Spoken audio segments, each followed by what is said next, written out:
sebuah institusi UAD namanya Ya. company itu dengan alumni sebagai outputnya itu tidak bisa dipisahkan dong. Keberhasilannya seorang alumni Ya. itu karena keberhasilan institusi. Mendidik dengan quality insurance dengan Ya. segala standarnya yang dia punyai gitu kan. Betul. Silaturahmi itu kata beberapa orang itu selain membawa rezeki yang barokah, memperpanjang umur, dan juga ada ini selentingannya memperpanjang masa jabatan. Berbagi cerita untuk saling inspirasi. YS Podcast. Assalamualaikum warahmatullahi wabarakatuh. Ketemu lagi dengan saya Bang YS di YS Podcast. Kita hari ini akan membahas, ini tamu saya istimewa nih. Assalamualaikum Mas Purnomo.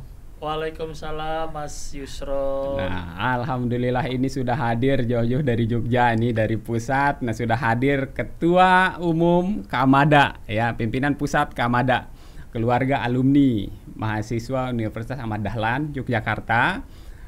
Tentu perannya ini sangat luar biasa. Di NTB kalau saya prediksi mungkin ribuan nih Mas Purnomo nih, alumni kita yang ada di sini nih. Kayaknya ratusan ribu.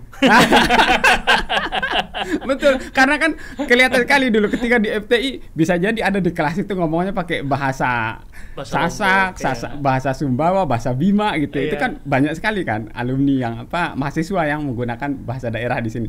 Nah, ini menjadi pertanda bahwa semangat menuntut ilmu terutama di wilayah NTB ini ternyata cukup tinggi ini Mas Purnomo nih. Nah, semangat itu yang menjadikan kami nih pada akhirnya keluarga alumni ini bersatu nih. Nah, tapi kami ingin tahu nih Mas Pur, sebetulnya membentuk Kamada ini sebetulnya nih amanah dari universitas atau memang amanah nih para alumni nih?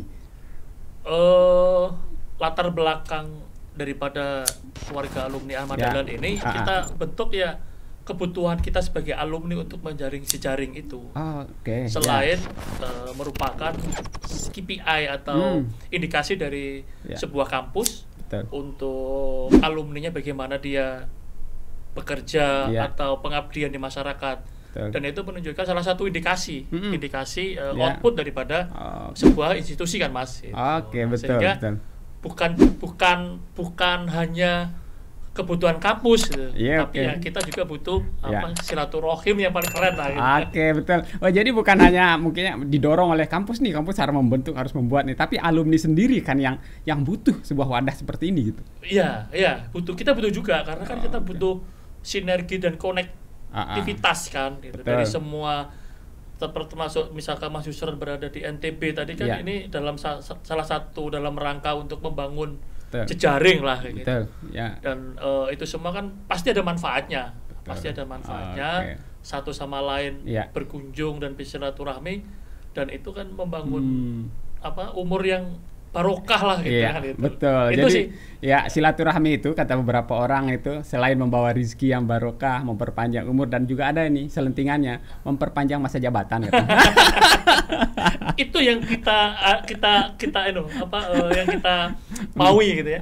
Kita mau untuk karena apa? Karena itu kan salah satu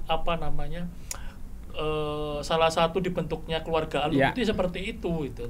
Adanya informasi yang dulu kita tidak dapat informasi, ternyata teman kita itu ada di sana menjabat sebagai ini, dan itu sebagai salah satu sinergi yang bagus lah. Bukan apa-apa sih kan gitu.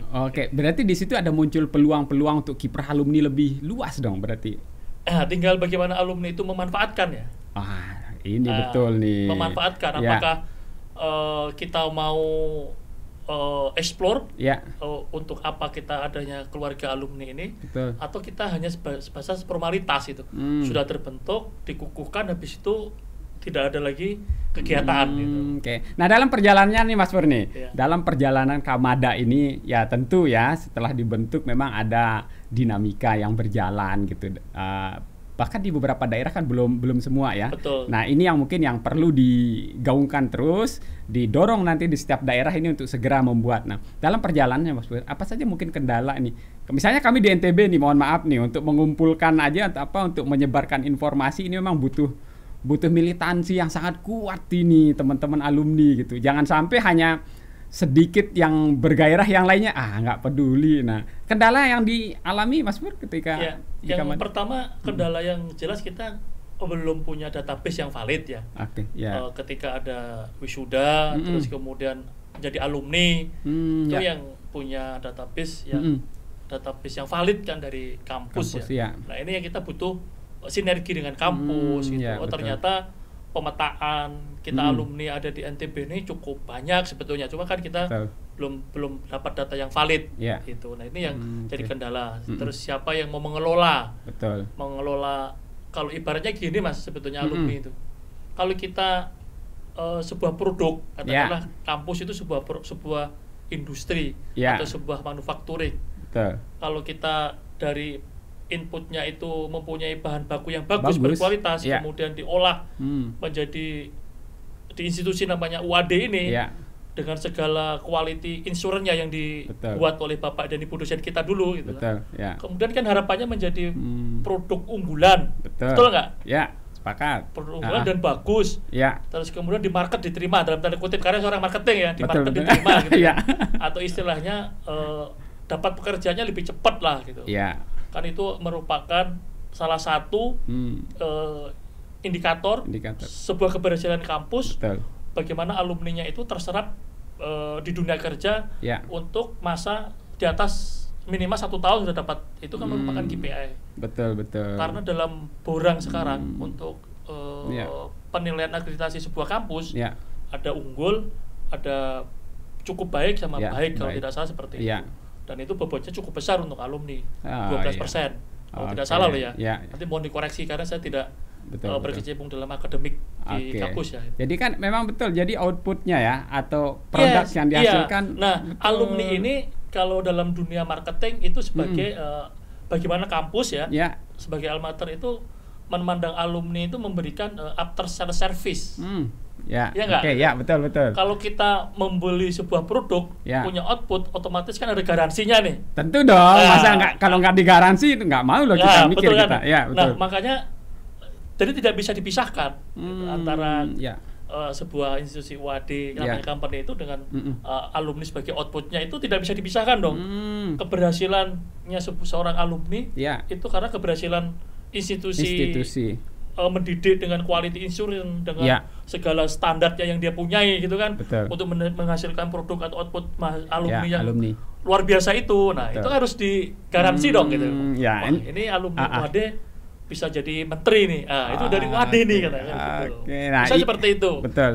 Itu yang mau kita bangun dengan UAD sebetulnya.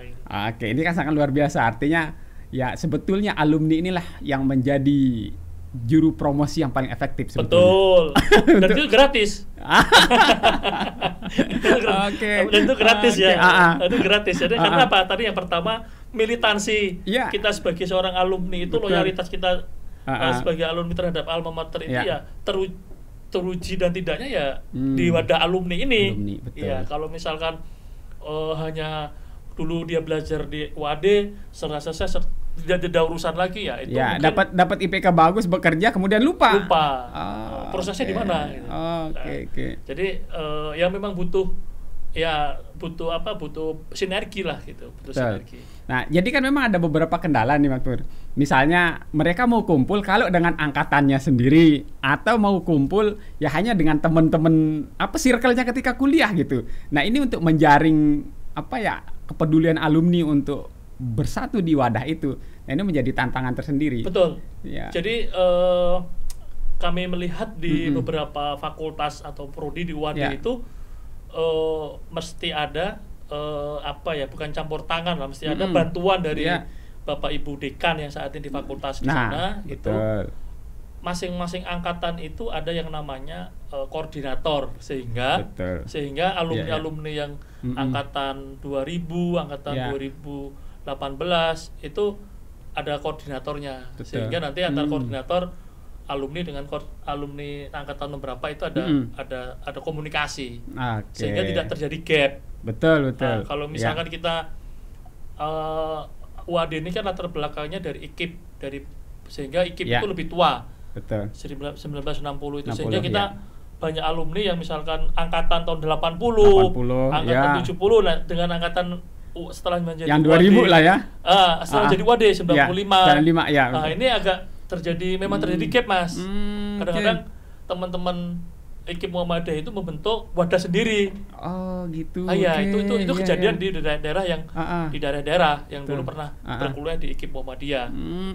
Ya karena ada perubahan statuta itu ya. Betul. Nah, ini yang ya kita harus banyak mempublikasikan sih bahwa Kamada ini memadai bukan hanya setelah berubah jadi institusi WAD, tapi kita harus semuanya harus kita tarik gerbong itu ke dalam Kamada. Nah ini betul ini menjadi karena Kamada saya kan bukan lulusan UAD. Nah ini lulusan IKIP Muhammadiyah waktu itu masih. Ya betul. Nah ini yang harus perlu banyak kita sosialisasikan sebetulnya. Lulusan UAD ini kalau kita lihat dari usianya yang lahir tahun 1960 ini kan sudah luar biasa jumlahnya membangun negeri bertebaran di seluruh daerah. Pengabdiannya sudah cukup panjang untuk alumni yang lalu mungkin angkatan 80, angkatan 90 sudah cukup panjang pengabdian mereka gitu. Oke, nah ini menjadi tantangan semua pihak kita. Oke. Tantangan kita. Bagaimana? Ada ikatan alumni namanya Kamada. Itu memadai IKIP Muhammadiyah juga gitu. Nah, sepakat. Nah, bukan hanya alumni WAD. Kalau kita hitung alumni WAD tahun 95 hingga saat ini kan belum tentu banyak. Betul. Masih sekitar 10.000 atau 20.000-an alumni yang UAD-nya ya. Tapi kalau yang sebelumnya itu juga cukup. Total wisuda per Agustus kemarin itu jumlahnya sekitar 65.000. Itu plus IKIP Muhammadiyah. 65.000, wah sebuah kekuatan yang dahsyat itu pengabdian untuk negeri ini. Apalagi bisa dihitung sekarang mahasiswa aktif kan sekitar 25.000 ya. Wow. Setiap tahunnya wisuda 4 kali itu sekitar 2.500 sampai 3.000 yang wisuda setiap tahunnya. Berarti ada pertambahan jumlah alumni setiap tahunnya itu 2.500. Kan sebuah manpower pengabdian yang luar biasa. Gitu. Betul. Oke. Nah, jika berhasil dikembalikan lagi nilai-nilai persaudaraan ketika kuliah. Jadi sebetulnya kegiatan-kegiatan reuni lintas generasi atau reuni akbar ini itu ingin mengenang kembali kisah-kisah ketika kuliah nih Mas Pur nih. Pada saat pacaran kapan, pojok di mana begitu kan ya. Ngangkring di mana? Di Warmindo mana, kan itu nostalgia. Betul. Dan itu membuat kita bahagia dan awet muda. Betul. Oke. Nah, ini membangkitkan kenang-kenangan itu asal kenang-kenangan yang positif ya, teman-teman ya. Oke, Mas Pur, dalam perjalanannya saat ini nih Kamada pusat maupun daerah, seperti apa sih sebenarnya sinergi yang dilakukan oleh Mas Pur sebagai ketua umum pimpinan pusat Kamada dengan teman-teman yang ada di daerah nih untuk menyamakan frekuensi bahwa kita ini berada di satu barisan yang sama itu? Kalau saya di pengurus pusat itu mendorong sih Mas sifatnya, mendorong dan bagaimana teman-teman di daerah itu dapat menginisiasi berdasarkan visi dan misi kita, visi dan misi sebagai alumni. Kita punya ADART juga sebetulnya di sana. Nanti kita sosialisasikan. Terus kemudian PR-nya itu belum semua daerah mempunyai pengurus daerah. Jadi kita baru pengurusan saya ini baru yang pertama saya bentuk itu Maluku Utara. Terus kemudian Lampung, Provinsi Lampung yang ada. Terus kemudian baru Bangka Belitung, terus kemudian ini yang NTB yang keempat. NTB keempat ya. Jadi masih ada provinsi-provinsi yang belum terbentuk kepengurusan daerahnya. Bagaimana cara membentuknya? Cara membentuknya itu kita mencari alumni yang tadi yang Mas Yusron sampaikan. Yang mempunyai militansi dan loyalitas itu.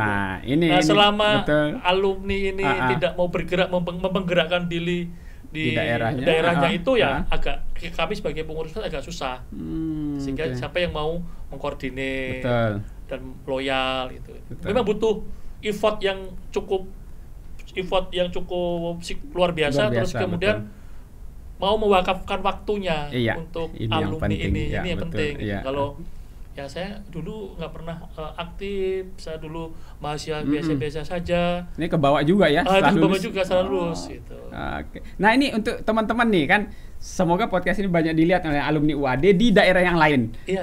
Kita berharap tentu semangat yang di 4 sudah ada di 4 provinsi sudah terbentuk ini kita sangat berharap bahwa di provinsi berikutnya ini akan mulai bergairah. Atau boleh kita katakan kita komporin nih, Mas Pur, boleh. Jadi kita pengen teman-teman alumni yang melihat podcast ini yang ada di, saya berharap ada di Pulau Kalimantan. Saya berharap di Pulau Sulawesi juga belum ada. Kalau Sumatera sudah ada perwakilannya. Di Lampung di NTB ini sudah ada. Yang saya harap di Kalimantan, terus kemudian ada di Sulawesi. Ini yang tergerak nuraninya untuk menjadi pengurus di daerah dan mengajak teman-teman yang alumni itu banyak untuk berkolaborasi, untuk berjalan bareng, untuk bereuni di daerahnya masing-masing. Yuk mulai ngopi dah ya. Sebetulnya sudah ada, embrionya sudah ada, embrionya Jawa Tengah, embrio Jabotabek itu sudah ada, tapi yang tadi Mas, yang kuncinya ada di pembicaraan awal kita, yang mempunyai militansi dan loyalitas itu yang perlu ditingkatkan lagi. Ayo, yang menggerakkan itu. Betul. Motornya siapa? Motornya. Oke, ini motornya udah ada nih, Mas Pur nih. Ada beberapa orang misalnya di sebuah daerah. Nah, aturan di ADART ini yang menjadi menjadi kunci terbentuknya itu mungkin bisa disosialisasikan dulu ke teman-teman, siapa tahu ini menjadi pintu masuk sehingga nanti segera menghubungi Mas Pur gitu. Oh, mana ADART-nya? Kami akan segera bentuk gitu. Biasanya seperti itu. Jadi teman-teman biasanya terbentuknya itu ngobrol-ngobrol seperti ini, terus kemudian kita kasih syarat pendiriannya. Tidak banyak. Jadi kan syaratnya hanya sekitar untuk menjadi pengurus daerah itu terkumpul alumni 20 orang saja sudah bisa bentuk pengurus daerah. Nanti anggota-anggotanya tinggal mengikuti saja. Tapi pengurus daerah sudah ada. Dan kita istilahnya kita subsidi lah kita dari untuk pembiayaan kita subsidi tidak full karena teman-teman juga kita tahu kan sudah ada yang berkarir di dunia pemerintahan, sudah ada jadi businessman, jadi entrepreneur itu. Kalau misalkan untuk ngopi aja masih bisa lah. Betul. Gitu. Kembali mengabdi sebetulnya. Ya ingat jasa-jasa UAD ya. Jangan lupa. Kamu jadi pejabat itu prosesnya dari sana. Gitu. Iya, sepakat. Nah, kamu jadi pengusaha yang sekarang kamu merasakan mencapai impianmu, sukses dalam dunia kerja, sukses untuk berwirausaha itu. Pijakan pertama itu adalah tadi kita mengikuti proses belajar di UAD. Betul. Ada jasa UAD, ada jasa kota pelajar Jogja Istimewa itu yang membentuk karakter, karakter betul. Kita kan. Gitu. Dan jangan lupa jaringan juga dulu dibentuk di sana. Betul. Nah, itu dibangun di daerah. Nah, kan biasanya teman-teman daerah itu di Jogja pasti ada namanya asrama. Betul, daerah, asrama daerah, kabupaten ataupun provinsi. Itu yang menjadi mungkin networking itu dibangun kembali di daerah ketika kembali gitu loh, Mas. Betul. Sulawesi misalkan Makassar kan ada itu. Nah, siapa asramanya? Kalimantan ada Banjar, ada Pontianak, ada Balikpapan. Nah, saya harapan teman-teman yang di pulau-pulau yang saya sebutkan itu segera ya, sebelum saya lengser ya Mas ya.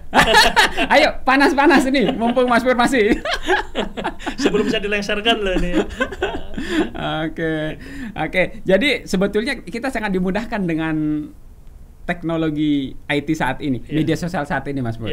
Nah, kami pun di NTB sebetulnya sangat terbantu dengan media sosial. Nah, begitu kami coba masuk ke Instagram ataupun ke televisi, medsos teman-teman radio TV ini ikut membantu juga kami gitu, mensosialisasikan ini. Ternyata dalam waktu 1 bulan pertumbuhan jumlah yang terdaftar ini sangat luar biasa ini Mas Pur nih. Berapa sekarang yang sudah terdaftar? Sekarang yang terdaftar itu sekitar 270-an. Nah, yang hadir ini insya Allah sekitar yang sudah bersedia hadir ini 150-an pada hari ini. Nah, tentu kalau saya memprediksi jumlahnya pasti ribuan alumni yang ada di NTB karena melihat jumlah lulusan atau jumlah setiap tahun lulusan SMA yang kuliah di UAD itu 100 ke atas. Yang kembali berapa orang? Ya kembali pasti 70% lah. Kan biasanya suka tinggal di aku dapat orang Jogja. Ada oleh-olehnya. Gak mau kembali ke NTB kan seperti itu. Jadi memang berKTP NTB atau dia pindah ke sekolah ke Jogja kemudian nggak mau kembali juga banyak. Mau tinggal di Semarang, mau tinggal di Solo gitu. Nah mungkin itu juga perlu filternya dari sana ya. Tapi saya yakin dimanapun dia berada semangat kalau memang betul-betul memahami ya, proses itu ada di UAD. Proses pembentukan karakter teman-teman itu, apalagi dengan moral and intelektual yang ada di UAD, ini saya yakin itu akan sangat membekas, Mas Purnomo. Oke, harapannya Mas Pur dengan kegiatan-kegiatan alumni ini, apa yang teman-teman kira-kira bisa, ini mohon maaf nih, kadang kita berpikir ngapain sih repot-repot kumpul, apa yang kita dapat. Nah ini menurut saya yang memang akan mendegradasi perjuangan Kamada ini gitu. Apa yang perlu dilakukan? Mungkin silahkan menghadap ini Mas Pur, himbauan.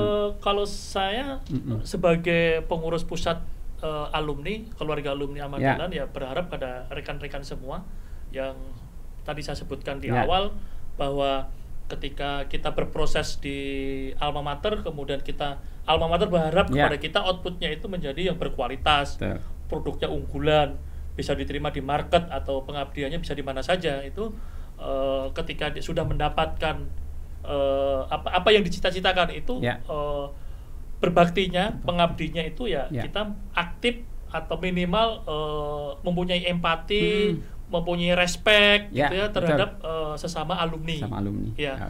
Dan ini untuk teman-teman yang belum terorganisir, perlu sekali kita membangun yang namanya tadi mengorganisir di sebuah daerah kan. Mau nggak mau, suka nggak suka, kita sebagai manusia makhluk sosial butuh pergaulan bebas. Butuh pergaulan gitu. Makhluk sosial kita butuh pergaulan. Nah, alangkah lebih baiknya prioritas kita ketika kita membangun jejaring, membangun organisasi itu, kita kembali ke satu alma mater. Apapun profesinya.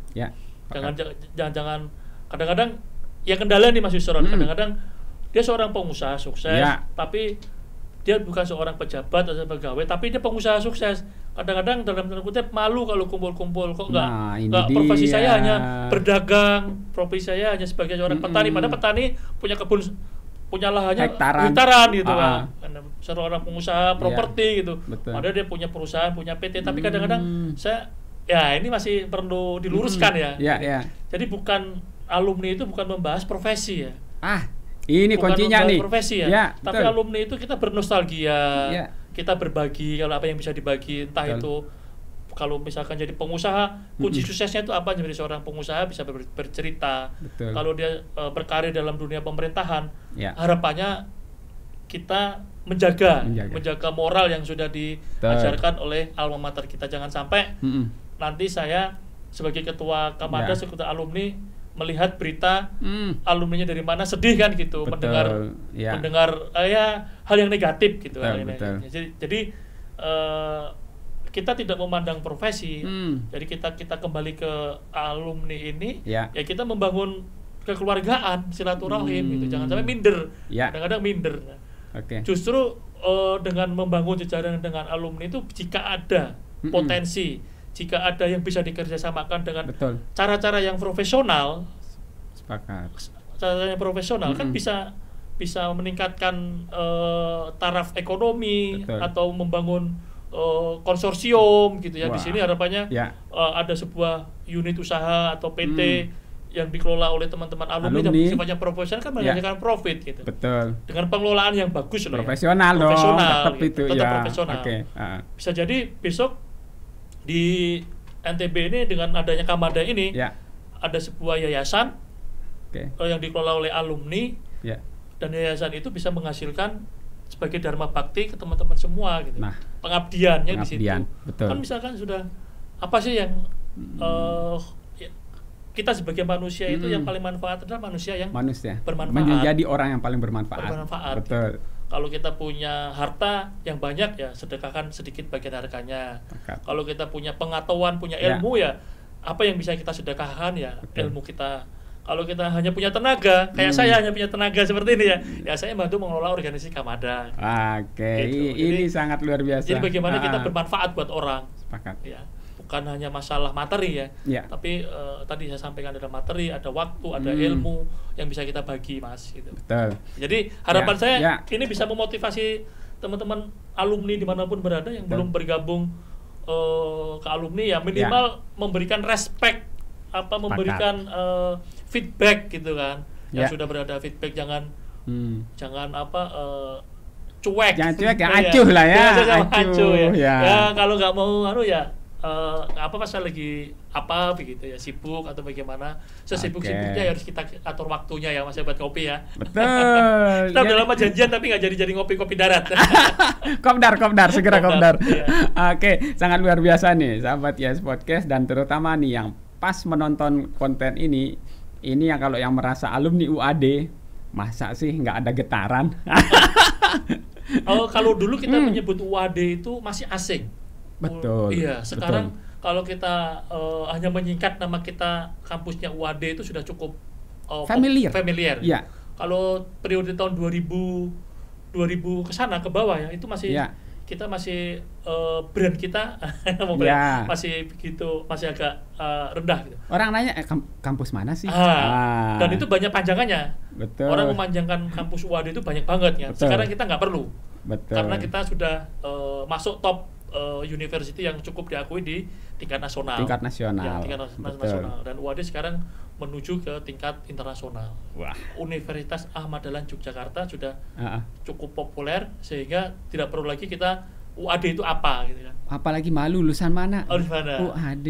Iya. Itu jangan gitu loh ya. Oke. Ya, makanya tadi alumni itu yang membuktikan gitu ya. Betul. Ya nggak, yang membuktikan UAD itu di mana, sudah sebagai alumni itu sebagai agen of marketingnya, agen of promotion dari UAD itu. Alumni itu. Nah, itu salah satu salah banyak, bukan salah satu ya. Betul. Salah banyaknya UAD populer itu ya karena alumni. Karena alumni. Iya. Ya, karena cerita.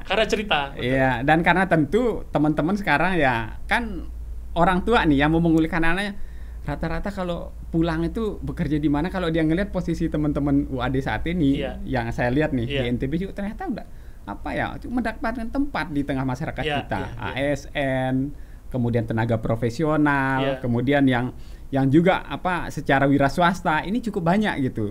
Nah, ini tentu memang agennya adalah memang alumni. Iya. Itu yang patut kita syukuri bersama ya Mas. Patut kita syukuri bersama, kita proses, outputnya bagus dan diterima oleh masyarakat ya. Nah, ini yang jadi nilai plus value added yang kita dapatkan sebagai alumni ya. Betul, sepakat. Nah, ini sangat luar biasa nih sahabat YS Podcast. Berkesempatan ini udah sekian tahun saya janjian untuk duduk podcast ini sebetulnya nih dengan Mas Pur ya. Karena dengan kekuatan media sosial kita saling mengikuti, kita saling tahu kabar, dan harapannya dengan media sosial semoga bisa menjaring, mengembalikan ingatan kita, mari kembali ke rumah besar yang namanya UAD. Nah, dimanapun berada ya, jika melihat sebuah flyer yang ada logo Kamadanya, cobalah kepo lah ya, kepo lah ya Mas Pur ya, kepo akan media sosial itu, lihat kegiatannya di sana seperti apa teman-teman alumni. Semoga ini bisa menjadi sebuah trigger untuk teman-teman bahwa dengan kekuatan silaturahmi ternyata banyak hal yang bisa kita buat. Sudah dijelaskan panjang lebar nih sama Pak Ketua Pusat kita bahwa Kamada ini tidak memandang pekerjaan, bukan itu apa posisi kita sekarang, tapi bagaimana kita ketika kuliah dulu, mengingat kembali. Oke Mas Pur, terima kasih waktunya, sangat luar biasa. Semoga bisa menikmati NTB. Luar biasa. Dan beberapa hari ada di sini. Sudah kemana aja? Saya kemarin lihat sirkuit Mandalika. Kemudian pergi ke Kutenya yang di sebelah Mandalika itu.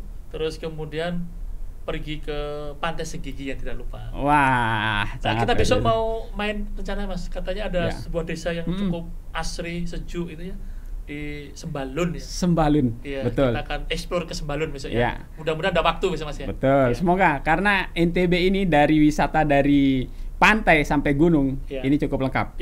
Oke, semoga bisa ke sana Mas Pur, biar bisa paripurna libur ini ya. Pesan saya buat teman-teman NTB silakan. Jaga persaudaraan. Terus kemudian sampaikan yang paling penting adalah membangun jejaring itu dengan kalau sesuai dengan profesinya. Kalau misalkan profesinya sebagai ASN, jadilah ASN yang amanah, jujur. Terus kemudian kalau menjadi pengusaha, jadilah pengusaha yang sudah sukses, kemudian pengabdiannya jangan lupa untuk berbagi. Terus kemudian kalau yang mempunyai akademik, misalkan sebagai seorang akademik yang sangat luar biasa, berbaktilah, terus kemudian berbagilah ilmunya itu supaya bermanfaat untuk masyarakat umum ya, bukan hanya untuk alumni. Sukses buat Kamada NTB, luar biasa, kompak selalu, dan semoga kita semua diberikan kesehatan yang prima untuk menjalankan amanah. Amin.